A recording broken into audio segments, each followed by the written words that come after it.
오늘 말씀은 누가복음 6장 12절부터 16절까지입니다. 누가복음 6장 12절부터 16절까지입니다. 제가 봉독합니다. 이때 예수께서 기도하시러 산으로 가사 밤이 새도록 하나님께 기도하시고 밝음에 그 제자들을 부르사 그 중에서 12를 택하여 사도라 칭하셨으니 곧 베드로라고 또 이름을 주신 시몬과 그의 동생 안드레와 야고보와 요한과 빌립과 바돌로메와 마테와 도마와 알페오의 아들 야고보와 셀롯이라는 시몬과 야고보의 아들 유다와 예수를 파는 자들 가룟 유다라. 아멘. 오늘 좀 도발적인 질문으로 설교를 시작해 보려고 합니다. 하나님이 사기꾼일 수 있을까요? 여러분 그런 생각 안 해보셨어요? 혹시 하나님 사기꾼 아니야? 내가 하나님을 어떻게 믿어? 그런 생각 할 수도 있죠. 정말 그럴 수 있을 거 아닙니까? 하나님께서 말로는 우리를 사랑한다고 하셔요. 그렇게 또 기록도 돼 있어. 그런데 실제로는 우리가 어떻게 되든 하나님이 아무 관심이 없을 수도 있을 거 아니겠습니까? 자, 이런 질문을 받으면 교회는 우리 다니니까 그럴 리가 있어, 이렇게 생각을 하겠죠. 자, 그러면 이제 우리가 어떤 사실에 대한 확신, 믿음을 갖는다는 것은 거기에 대한 근거가 있어야 됩니다. 무슨 근거로 우리는 하나님이 사기꾼이 아니라고 생각을 하고 믿느냐. 자, 근데 이게 또 쉬운 문제가 아닙니다. 왜냐하면 뭐든지 단정적으로 말하는 것은 좀 위험하거든요. 그래서 사람들이 흔히 하는 얘기가 있습니다. 사람을 함부로 믿으면 안 된다. 사람을 함부로 믿으면 안 되는 거예요. 그거는 사실 정답입니다. 내가 그 사람을 어떻게 알고 믿습니까? 그래서 사기당했다는 사람 많거든요. 그래서 피눈물 흘렸다는 사람 진짜 많습니다. 자, 그러면 사람을 함부로 믿으면 안 되니까 하나님도 함부로 믿으면 안 되는 것이 아닐까. 또 생각해보면 우리가 하나님을 그렇게 깊이 있게 아는 것도 아니거든요. 나 하나님을 안다 이렇게 말할 수 있는 사람이 어디 있겠습니까? 간혹 나 하나님을 진짜 깊이 있게 안다 이렇게 말하는 사람이 있어요. 그런 사람은 거의 99% 이상 사입이다, 사기꾼이다 이렇게 생각을 하면 됩니다. 왜냐하면 하나님을 알면 알수록 사람이 겸손해지게 돼 있거든요. 하나님을 얼만큼 알면 내가 하나님을 안다고 얘기할 수 있겠습니까? 아니, 내가 나도 잘 몰라. 그렇잖아요. 내가 나도 잘 모른다니까요. 진짜 여러분도 그래요. 여러분 어떤 때는 야, 나에게 이런 모습이 있었어? 깜짝깜짝 놀라는 때가 있단 말이에요. 여러분 없어요? 저는 있는데. 내가 나를 모르는 마당에 하나님을, 나를 만드신 분을, 이 천지 만물을 만드신 분을 우리가 알면 얼마나 알겠습니까? 자, 그러니까 잘 모르니까 철석같이 믿으면 안 될 것 같기도 하단 말이에요. 자, 그런데 교회에 오면 무조건 믿으라고요. 막 들이댄단 말이에요. 믿어야 한다, 믿어야만 합니다, 믿으셔야 합니다, 이렇게 강조를 한다는 거죠. 요구를 하는 겁니다. 자, 그러면 이런 자신감 그리고 확신은 어디서 온 것이냐? 교회가 틀린 거냐? 그건 또 당연히 아닙니다. 그렇게 교회가 이야기할 수밖에 없고 그렇게 말할 수밖에 없는 분명한 근거는 있습니다. 자, 어떤 근거냐? 누적된 이야기가 있기 때문에 그런 겁니다. 누적된 이야기, 이게 굉장히 중요한 거거든요. 이게 무슨 얘기인지 여러분이 좀 이해도 하고 공감도 하려면 여러분 자녀를 생각해 보면 됩니다. 자, 여러분 자녀들 어떠세요? 여러분 자녀들 보면 아이마다 다 다르긴 하지만 밖에 나가서 이렇게 활동을 하는 걸 좀 두려워하는 애들도 많이 있습니다. 사람을 만나서 관계를 맺고 일 처리하는 것을 힘겨워하는 아이들이 있어요. 특히 실수를 했어, 어떤 잘못을 했어, 본의 아니게. 자, 그렇게 되면 무시를 당하거나 수치를 당하게 돼 있거든요. 사회는 굉장히 냉정한 곳입니다. 사회는 냉정한 곳이에요. 뭐 우리가 가서 실수하고 잘못하면 뭐 덮어주고 가려주고 그러지 않습니다. 다 들춰내고 까발려서 무안하게 하고 부끄럽게 만들고, 그게 세상이에요. 자, 그런 일을 경험하게 되면 사회생활을 더 어려워하게 되겠죠. 자, 그런데 내성적이고 소극적인 아이들도 있거든요. 이런 경우는 이런 성향이 더 강해지는 겁니다. 나가는 걸 무서워하고, 사람 만나는 걸 힘들어하고, 일 처리하는 것을 막 싫어하고 막 이렇게 되는 거죠. 자, 그런데 신기하게도 이런 아이라도 집에서는 뭐 다 그런 건 아니지만 생기발랄하다는 거죠. 밖에서의 모습과 안에서의 모습은 굉장히 다릅니다. 거침없이 행동을 하죠. 집안에서는 또 자신감도 넘쳐 보여요. 심지어 밖에 나가서는 이제 입번 끝도 못하는 애가 집에서는 말대꾸도 얼마나 잘하는지 몰라요. 그래 안 그래? 밖에 나가서는 아무 말도 못해. 가서 뭐 식당에 가가지고 뭐 물 좀 주세요. 싫대, 자기 못한대. 이런 애가 집에서는 하고 싶은 말 다 하고, 부모님이 뭐 하라고 그러면 싫어요, 안 돼요, 못해요, 이렇게 말대꾸도 얼마나 잘합니까? 자, 같은 아이인데 집 안과 집 밖에서 이렇게 다른 겁니다. 자, 왜 다르냐? 왜 다르냐 하면, 우리 가족은, 특별히 우리 부모님, 내 엄마 아빠는, 우리 엄마 아빠는 나를 있는 그대로 받아주고 사랑한다는 사실을 알기 때문에 그런 겁니다. 그 확신이 있는 거죠. 이 믿음이 있는 겁니다. 집에서만큼은, 밖에서는 뭐 그렇지 않을 수 있지만 적어도 집 안에서만큼은 내가 절대적으로 사랑받는 존재라는 것을 아는 거예요. 뭐 의식을 하는 게 일부러 의식하는 게 아닙니다. 그냥 저절로 아는 거예요. 자, 그러면 어떻게 저절로 아냐? 이 확신의 근거는 뭐냐? 이 믿음의 근거는 뭐냐? 누적된 이야기가 있기 때문에 그렇습니다. 이야기가 누적됐잖아요. 엄마 아빠가 나를 위해서 얼마나 헌신하고 희생했는지, 그거를 아주 어렸을 때부터 봐온 거죠.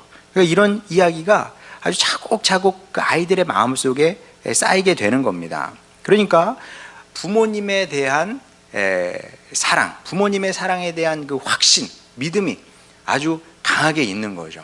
그래서 우리 자녀들한테 물어보세요. 야, 엄마 아빠가 너 등쳐먹을 수 있다고 생각하냐? 사기칠 수 있을까? 그러면은 웃죠. 말이 돼. 세상 모든 사람이 나를 등질 수는 있어. 나 등쳐먹을 수 있지. 사기칠 수 있어. 그러나 우리 부모님은 절대 그렇게 하지 않으셔. 그런 확신이 있는 겁니다. 그리고 실제 맞아요. 세상 어떤 부모가, 물론 요즘은 뭐 그런 부모도 있긴 하다고 하는데, 적어도 여러분이 여러분의 자녀를 등쳐먹는다? 이거 뭐 상상조차 할 수 없는 일이죠. 자, 그런데 하나님도 다르지 않다는 겁니다. 하나님은 사기꾼일 수 없고요. 하나님은 변덕쟁이도 아닙니다. 한 입으로 두 말 하시는 분이 아니죠. 사람은 한 입으로 두 말 다 합니다. 사람이 그런 거지 뭐 뭘 기대를 하겠어요. 그러나 하나님은 당신이 뱉은 말에 대한 책임을 지시는 분이고요. 또 겉과 속이 다른 분도 아닙니다. 사람은 속여요. 그래서 속에 있는 것을 겉으로 드러내지 않는 경우도 굉장히 많습니다. 가면을 쓰고 살아요. 그러나 하나님은 순수하신 분이기 때문에, 정말 순수하신 분이기 때문에, 그래서 고대 신학자들이 하나님은 어떤 분입니까? 라고 물어보면 거기 하나님의 속성 중에 하나가 무엇이냐면, 하나님은 아무것도 섞이지 아니하신 순수하신 분입니다. 이렇게 가르쳤거든요. 순수하신 분이기 때문에 가면이라는 걸 쓰실 수 없는 분입니다. 그래서 성경이 강조하는 하나님의 성품 중에 하나가 신실이라고 제가 많이 강조를 했죠. 그래서 하나님은 어제나 오늘이 그리고 내일이 한결같은 그런 분이십니다. 실제로 성경 이야기를 보게 되면 이 사실을 굉장히 강조해서 보여주고 있는 것을 보게 됩니다. 이제 성경이 하나님의 삶에 대한 기록이라고 제가 그랬잖아요. 성경은 하나님의 바이오그래피입니다. 여기를 보게 되면 하나님은 신실하신 분이기 때문에 우리가 그분을 굳게 믿어도 된다, 믿어도 되는 이야기가 거기 이제 하나님의 바이오그래피 안에, 이 성경 안에 켜켜이 쌓여 있는 겁니다. 세상 만물은 다 바뀌지만 우리 하나님은 바뀌지 않는다는 거죠. 적어도 이 관계성 안에서의 신실은 하나님께서 끝까지 지켜내신다는 것이 성경이 강조하는 바입니다. 하나님께서 이게 바뀌는 걸 좋아하시지 않는데, 어느 정도냐면 하나님은 사역 방식도 바꾸시지 않으세요. 좀 어떻게 보면 좀 집착적인 것처럼 보이기도 해요. 하나님은 내면만 안 바뀌시는 것이 아니라, 말만 안 바뀌시는 것이 아니라 사역 방법도 바꾸지 아니하신다. 그러니까 창조 이래 지금까지 동일한 방법으로 일하시는 것을 보게 됩니다. 자, 그 증거가 이제 13절 말씀인데, 밝음에 그 제자들을 부르사 그 중에서 12를 택하여 사도라 칭하셨으니. 자, 제가 지난주에 그랬습니다. 이 말씀 참 그 아버지의 그 아들이다. 제가 농담처럼 그렇게 얘기를 했습니다만은 농담이 아니라 사실이 그렇습니다. 우리 주님은 신기하게도, 진짜 신기한 건데, 안 될 것 같은 방식을 선호하시는 것 같습니다. 여러분, 우리 아버지 하나님께서 어떻게 일하셨는지 우리가 잘 알잖아요. 아브라함을 부르십니다. 그를 통해서 세상 만민을 복 주시고 구원하려고 하신 거거든요. 자, 근데 여러분 생각해 보세요. 이게 될 일이 아니거든요. 목동이잖아요. 목동을 불러서 도대체 뭘 하겠습니까? 목동의 후손이 커지면 얼마나 커질 수 있겠습니까? 이게 상식적으로 안 될 일이거든요. 진짜 안 될 일인 겁니다. 근데 실제로 그렇게 됐습니다. 아브라함의 자손 이스라엘은 여러분 아시는 것처럼 늘 약소국이었거든요. 그러니까 나라가 영향력을 가지려면 크기가 필요해요. 크기가. 중국이 큰 소리 치는 이유 중에 하나가 저 크기 무시를 못 하거든요. 크기를 무시를 못 해. 근데 커야 되는데, 이스라엘은 이 나라 규모도 작았고요. 나라 규모가 작다 보니까 국제적인 영향력도 미미할 수밖에 없는 겁니다. 존재감이 굉장히 떨어지는 나라였던 거죠. 이스라엘은 항상 존재감이 떨어지는 나라였습니다. 그런 이스라엘과 함께 도대체 뭘 할 수 있겠습니까? 하나님께서. 뿐만 아니라 이스라엘이 잘해줬으면 괜찮아. 근데 잘해준 것도 아니거든요. 작지, 근데 잘해주지도 않아. 말도 잘 안 들어. 그러니까 이스라엘과 뭘 할 수 있는 게 없었어요. 하나님께서 진짜 할 수 있는 게 아무것도 없으셨습니다. 결과적으로 하나님의 선하시고 아름다운 뜻과 계획은 완전히 실패로 돌아가게 되죠. 이게 이제 구약 이야기의 결론입니다. 이스라엘의 역사는 실패했고 그와 함께 하나님의 계획도 좌초되었더라, 이 얘기거든요. 물론 이제 장수가 뭐 무기 탓하면 안 돼요. 그렇긴 합니다만은 사람의 상식을 갖고 보게 되면 이건 애초에 안 될 일이었고요. 사람의 상식선에서 생각해 보게 되면 하나님은 차라리 뭐 이집트라든지 아시리아라든지 바벨론이라든지 대제국이었잖아요. 대제국.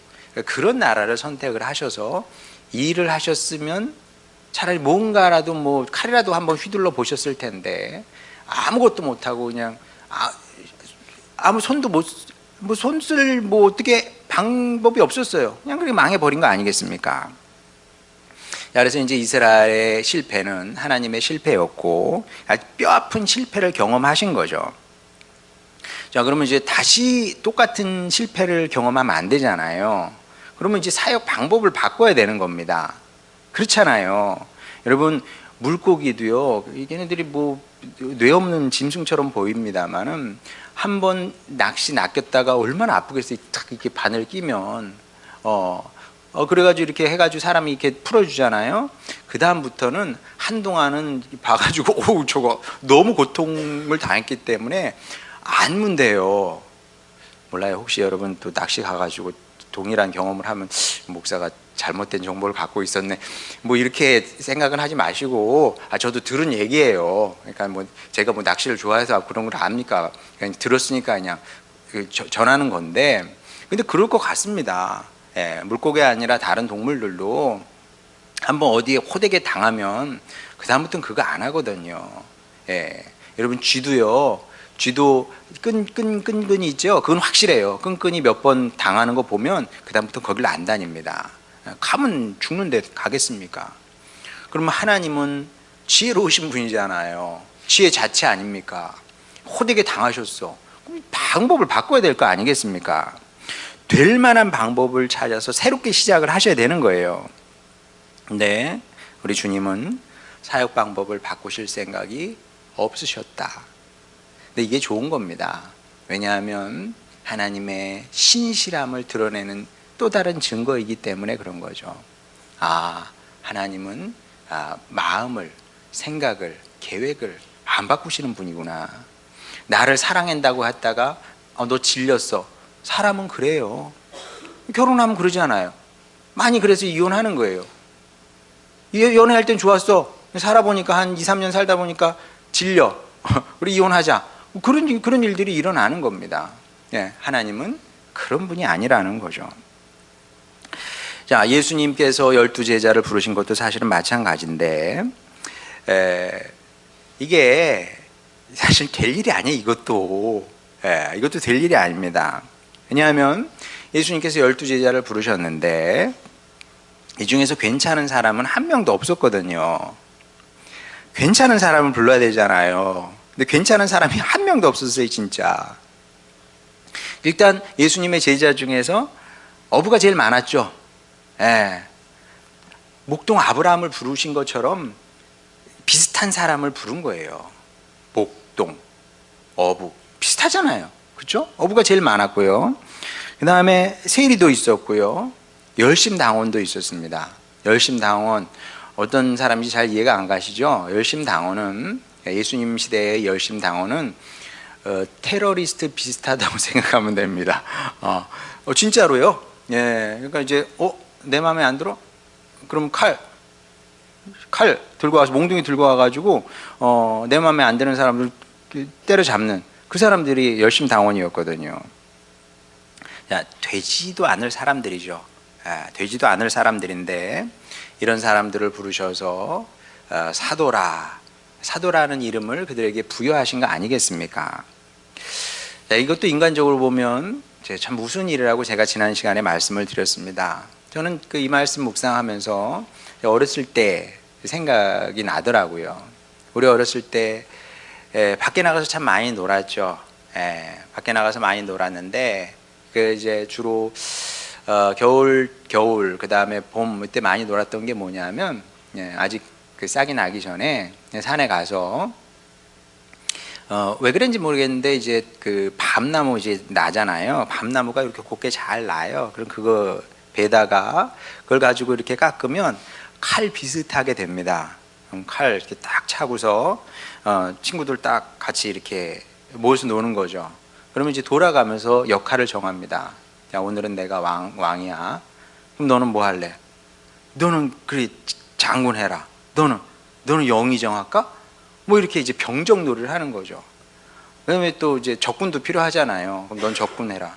그래가지고 이제 칼 타고 있다가 탁 해가지고 이야 막 이렇게 하면 이제 적군 나가서 으악 하고 쓰러지고 막 이런 놀이했는데, 놀이니까 우린 뭐든 될 수 있었어요. 왕도 될 수 있고 영의정도 되고 좌의정도 되고 뭐 뭔들 못하겠습니까? 뭐든 될 수가 있는 건데, 이 13절 말씀이 딱 이런 모습이다 이렇게 보면 됩니다. 뭐 존재가 없는 사람들을 불러놓으시고 그 근사한 호칭을 딱 부여를 하신 거죠. 웃기는 일인 거예요. 한마디로 말해서 웃기는 일이다.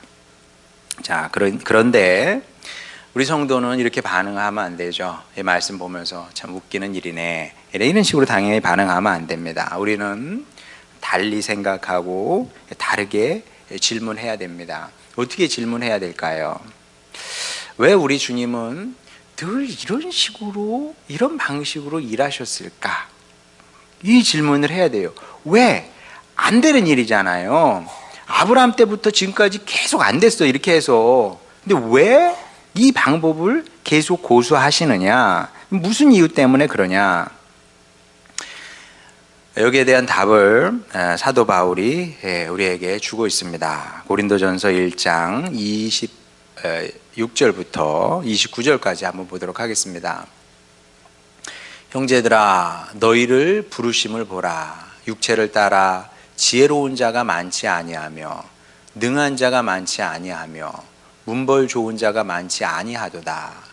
그러나 하나님께서 세상에 미련한 것들을 택하사 지혜 있는 자들을 부끄럽게 하려 하시고 세상에 약한 것들을 택하사 강한 것들을 부끄럽게 하려 하시며 하나님께서 세상에 천한 것들과 멸시받는 것들과 없는 것들을 택하사 있는 것들을 폐하려 하시나니.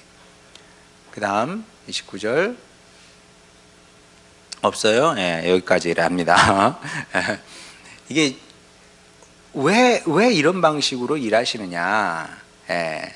이건 주님의 뜻이에요. 왠진 몰라. 왠진 모르는데 주님께서 이렇게 하시기로 뜻하신 겁니다. 우리는 어떻게 해야 돼요? 우리는 인정하고 받아들여야 되겠죠. 자, 받아들이면 이게 은혜가 됩니다. 왜냐하면 여러분, 약함이라는 것은 서러운 겁니다. 고통스러운 거예요. 그래요, 안 그래요? 모든 약함은 서럽고 고통스러운 일이거든요. 자, 근데 그렇기 때문에 사람들이 자신의 약함을 싫어하고 미워합니다. 근데 이제 주님께서 말씀하시는 거죠. 이 말씀을 통해서 사랑하는 내 아들, 사랑하는 내 딸아, 앞으로 그러지 말아라. 왜냐하면 이게 자랑거리가 돼야 돼, 너에게. 자랑거리. 왜 자랑거리가 돼야 될까요? 우리가 약하기 때문에 주님의 쓰임을 받을 수 있는 것이기 때문에 그런 겁니다. 그래서 우리가 살아가면서 힘들고 어려울 때 이 사실을 늘 기억을 해야 되는 겁니다. 그래서 산다는 건 힘들고 어려운 거잖아요. 여러분 중에 사는 게 안 힘든 식구는 없거든요. 다 자신의 약함이 있는 겁니다. 물론 이제 상대성은 있어요. 더 어려운 식구가 있고요. 좀 덜 어려운 식구가 있긴 합니다만 날마다 우리의 무능력과 한계를 경험하거든요. 안 돼. 내 힘으로 못해. 그런 것들이 다 있는 거예요. 그럼 우리는 어떻게 생각하냐면, 왜 하나님께서 나에게 이런 인생의 가시를 주셨을까? 이거 없었으면 내가 참 좋았을 텐데. 근데 여러분, 그거 없으면요, 여러분 날개 달고 헐헐 날아가요. 어디로? 세상으로. 진짜 그래요, 여러분. 날개 달고 헐헐 날아간다니까. 제 말이 틀리지 않습니다. 여러분이 할 수 없는 것, 여러분이 이 무능, 한계, 이런 것들을 이제 날마다 보거든요.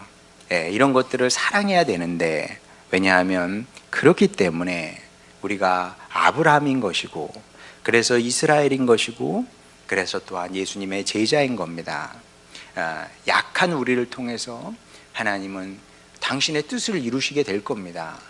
그러니 여러분 이 사실을 기억하시고 여러분의 약함을, 여러분의 한계를, 여러분의 무능을 너무 싫어하고 미워하고 저주하지 마시기 바랍니다. 하나님을 향해서 더군다나 돌을 던질 게 아니에요. 그 약함이 여러분을 주님께로 이끄는 것이고요. 그 약함 때문에 여러분이 주님의 손에 들려서 쓰임받게 될 겁니다. 자, 그러면 이 약함을 가지고 어떻게 해야 되느냐? 어떻게 해야 될까요, 여러분? 약함이라는 것은 무능이거든요. 할 수 있는 게 없어. 할 수 있는 게 없어요, 진짜. 여러분 알잖아요. 여러분 인생에 여러분이 당면한 문제들이 있어요, 없어요? 있어요. 여러분 할 수 있는 게 있어요, 없어요? 못한다니까요. 근데 그걸 가지고 도대체 어떻게 해서 주님의 쓰임을 받느냐고. 방법이 있습니다. 자, 이 말씀, 자, 다시 한번 그 13절 말씀 보겠습니다. 13절 말씀 보게 되면, 발금의 그 제자들을 부르사 그 중에서 12를 택하셨다 그래요. 12에는 심오한 의미가 숨어 있습니다. 여러분 생각해 보세요. 왜 12이냐? 목사님 그 당시 12진법을 썼던 것 같습니다. 네, 12진법. 뭐 이렇게 답을 할 수도 있고요. 뭐 답은 뭐 여러분 얼마든지 자유자재로 답을 내놓을 수는 있습니다. 근데 여러분 어떤 사회 어떤 문화도 마찬가지인데 12도 좋은 숫자지만 그래도 10이 더 낫거든요. 딱 떨어지잖아요. 예, 10 아니면 20 아니면 100 이렇게 딱 떨어지게, 예, 이렇게 부를 수도 있었을 텐데, 아니 7도 괜찮아요. 7은 대부분의 나라에서 완전수, 예, 이런 느낌이 있거든요. 예. 근데 왜 하필이면 12이냐? 예, 이것도 이유가 있는데, 여러분 아시는 것처럼 이스라엘이 12지파로 이루어져 있거든요. 이스라엘은 12지파, 이게 굉장히 중요한 의미였습니다. 하나님께서 12지파를 통해서 이스라엘을 이루신 거거든요. 자, 그러면 예수님께서 12명의 제자를 부르셨다는 것은 여기 예수님의 어떤 의지가 포함되어 있는 겁니다. 우리 아버지 하나님께서 시작하신, 이스라엘과 함께 시작하신 구원의 역사를, 그 이스라엘의 역사를 내가 끝내 회복하겠다, 이런 굳은 의지를 예수님께서 보여주신 겁니다. 이스라엘의 역사, 구원의 역사, 그리고 이스라엘과 함께 세상을 구원하시고자 하시는 아버지 하나님의 뜻을 완성시키시겠다는 건데, 자, 그런데 문제는 이 당시 이스라엘의 역사는 누가 봐도 실패한 역사거든요. 이건 실패한 역사입니다. 회복의 여지 없어요. 진짜 없습니다. 왜 없는지 얘기하면 길어. 그냥 하여간 없는 거예요. 이거는 이미 끝났어요. 물은 쏟아졌고 이제 더 이상 달리 할 수 있는 일이 없었습니다. 자, 그럼 이쯤 되면은 원래 실패를 인정을 해야 돼요. 내가 잘못했다, 내가 실패했다, 내가 여기까지 생각을 미처 못했다, 이렇게 솔직히 인정을 하고 시인을 해야 되거든요. 자, 그런데 우리 주님은 당신의 실패를 인정할 생각이 없으셨고요, 그리고 받아들일 생각도 없으셨다. 대신 당신이 시작하신 구원의 이야기를 어떤 식으로든 완성할 생각을 갖고 계셨던 거죠. 어떤 식으로는지는 아직 이 당시에는 드러나지 않았어요. 근데 예수님의 의지는 분명했습니다. 내가 이 이야기를, 이 역사를 완성하겠다. 그리고 이제 12제자를 선택하심으로 말미암아 당신의 이 굳은 결의를 만천하에 공표하신 겁니다. 선언하신 거예요. 나 완성하러 왔어, 이렇게 선언을 하신 겁니다. 자, 이게 우리 주님의 사역 방식인 거예요. 변치 않는 사역 방식. 주님 오시는 그날까지 이 사역 방식도 바꾸시지 않을 겁니다. 계속 이런 방식으로 사역을 하실 겁니다. 자, 그러면 이 사실을 통해서 우리는 뭘 배워야 되느냐? 우리가 배워야죠. 뭘 배워야 되겠습니까? 제가 아이들에게 강조하는 바가 있습니다. 우리 아이들 잘 자라야 되는데 늘 어렵죠. 어렵긴 한데 말씀을 전합니다마는 이 말씀이 우리 아이들의 마음속에 얼만큼 떨어져서 얼만큼 자라서 결실하게 될지, 그게 늘 기도 제목입니다마는 어쨌든 아이들에게 강조를 해요. 뭘 강조하느냐?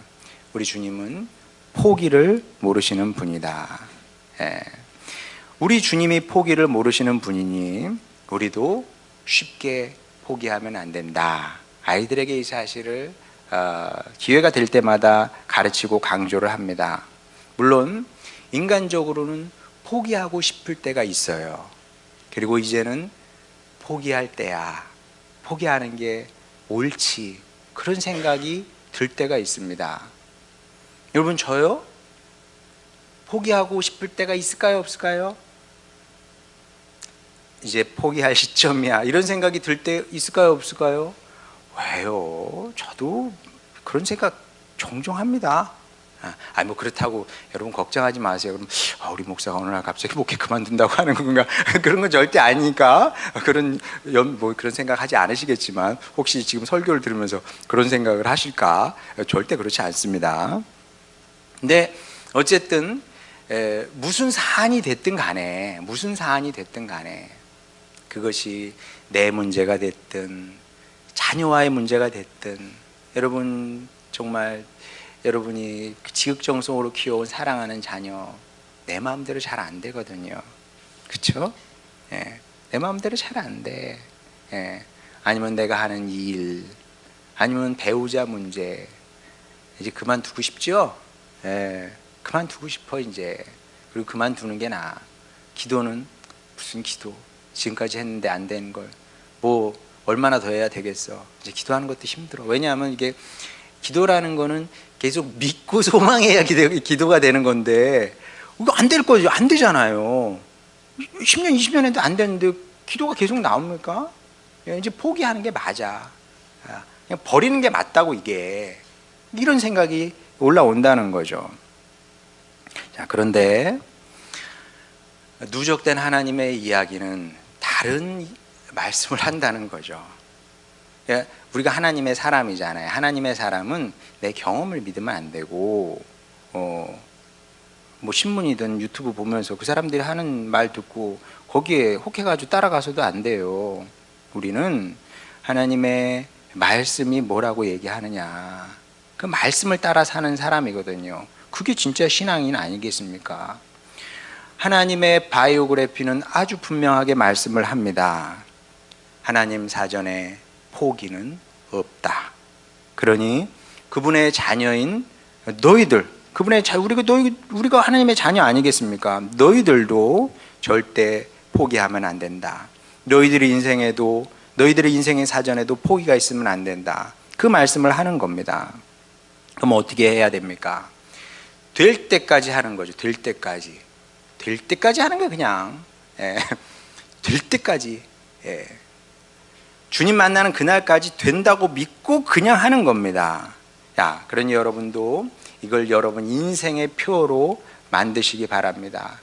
그냥 절망과 좌절이 몰려올 때마다 그냥 냉장고에 이렇게 써 붙여요. 뭐라고 써 붙여요? 주님 의지하고 될 때까지 하겠습니다. 될 때까지 하겠습니다. 왜? 우리 주님께서 그렇게 하셨고, 그렇게 하심으로 구원의 역사를 실제로 완성을 하셨거든요. 그러니 당연히 우리도 그렇게 해야 되는 겁니다. 그럼 예수님만 그렇게 하셨냐? 그렇지 않고 사도 바울도 이런 자세로 살았던 것을 보게 됩니다. 빌립보서 1장 6절을 보겠습니다. 빌립보서 1장 6절, 너희 안에서 착한 일을 시작하신 이가. 저는 이제 어렸을 때 착한 일이 말이 되나? 세상에 착한 사람이 있지 착한 일이 어디 있어?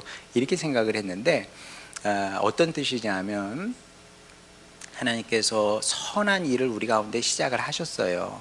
내가 시작한 게 아니고, 내가 내 인생에 선한 일이 뭔지 내가 어떻게 알아요? 내가 시작한 게 아니고 주님께서 시작하신 겁니다.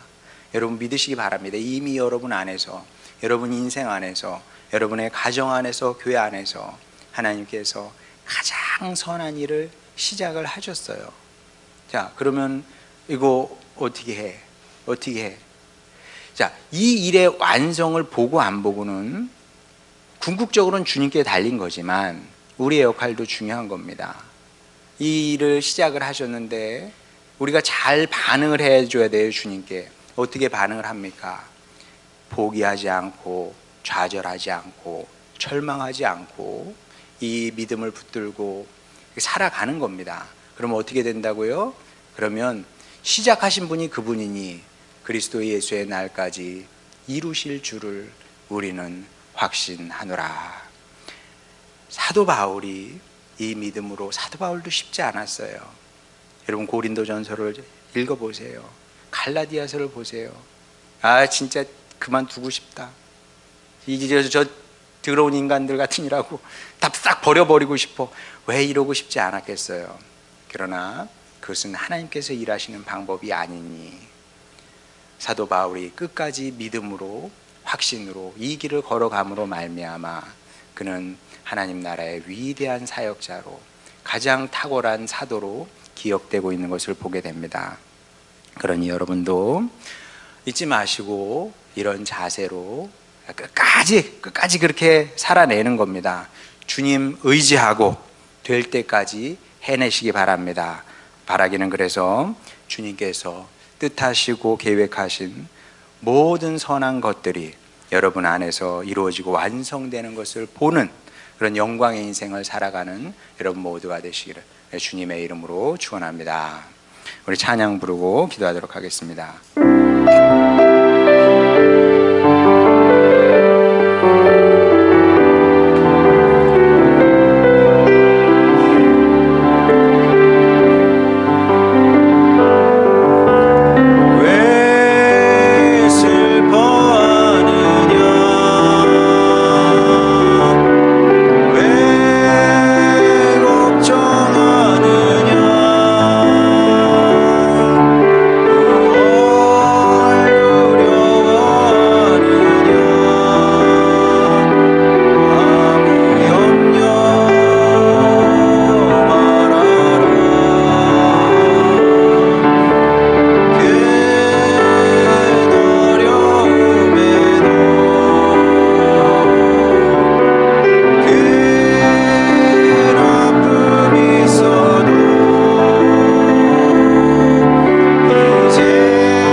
실망치 말고 나를 보아라. 나는 너의 하나님이라. 사람이니 어찌 실망이 안 되겠습니까? 왜 낙심이 안 되겠습니까? 포기하고 싶을 때도 있지요. 사람은 다 그런 겁니다. 성경을 봐도 우리만 그런 것이 아니라 성경에 나오는 우리 믿음의 조상들도 낙심했고 절망했고 좌절했고 또 실망해서 시험에 들었던 적도 있었던 것을 보게 됩니다. 그러나 하나님의 사람은 그래도 되는데 또 일어나 믿음의 길을 걷기 때문에 하나님의 사람인 겁니다. 낙심하고 실망하고 좌절하고 절망하고 쓰러지고 넘어졌더라도 다시 일어서서 주님의 길을 걷는 한에서 우리는 하나님의 자녀이고 성도이고 그런 겁니다. 그래서 이 시간 결단했으면 좋겠습니다. 이건 뭐 누가 해줄 수 있는 게 아니에요. 제가 해줄 수 있는 것도 아니고 또 뭐 하나님께서 해주실 수 있는 것도 아닌 겁니다. 여러분이 스스로 결단해야 됩니다. 주님, 제가 포기하지 않겠습니다. 아버지께서 포기하지 아니하시니 저도 포기하지 않고 주님 끝까지 믿음의 길을 완주하겠습니다. 그리하여 끝내 이루시고 완성하시는 주님의 은혜를 보기를 원하오니 주님, 그렇게 완성된 인생을, 완성의 인생을 저도 살아내게 하여 주시옵소서. 이런 기도 제목으로 주님께 나가도록 하겠습니다. 기도하시겠습니다. 우리 사랑하시는 아버지 하나님, 주님의 자녀들 여기 있사오니 아버지 하나님, 진정한 믿음의 사랑으로 거듭나는 우리 모두가 되게 하여 주시옵소서. 아버지 하나님, 우리 아버지 하나님께서 포기하지 아니하신다고 했으니 우리도 하나님의 자녀답게 포기하지 않고 주어진 길을 걸어가겠습니다. 성령님 오셔서 우리에게 힘을 더하여 주시고 또 용기를 주시고 위로하여 주시옵소서. 그리하여 주여 우리 가운데 시작하신 주님의 선하신 일들을 우리가 이루며 살게 되기를 원합니다. 아버지 하나님, 우리 파선한 인생을 살지 않게 하여 주시옵소서. 아버지, 우리의 약함을 더 이상 미워하고 저주하지 않게 하여 주시옵시고 아버지 하나님, 이 우리의 약함을, 우리의 연약함으로 인해서 주님께서 우리를 쓰신다고 하셨사오니 아버지 하나님, 이 믿음으로 우리의 연약함을 자랑하게 하여 주시옵시고 주님, 또한 자랑할 뿐만 아니라 주님, 이 믿음의 싸움을 끝까지 경주해내는 저희들 되기를 원합니다.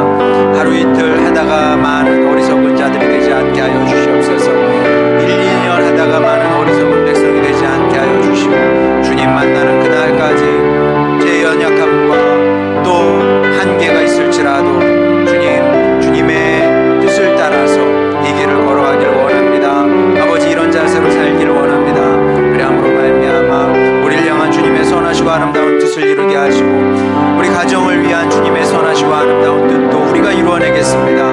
우리 교회를 향한 주님의 선하시고 아름다운 뜻도 우리가 이루어내겠습니다. 우리가 아니라 주님께서 이루실 테니 주여, 우리가 이 믿음과 소망을 끝까지 붙들게 하여 주시옵소서. 그리함으로 말미암아 예수님의 길을 따라 걷게 하여 주시옵시고 예수님의 방식으로 이기고 성공하고 또 완성을 만들어내는 축복된 주님의 자녀 되게 하여 주시옵소서. 사랑하는 아버지 하나님, 우리의 기도를 들으심을 감사드립니다. 하나님의 자녀이오니 하나님의 자녀답게 또 하나님을 닮은 사람으로 우리 일평생 살아내게 하여 주시고 주님의 방식으로 주님의 뜻을 이루어내는 축복의 성도들 되게 하여 주시옵소서.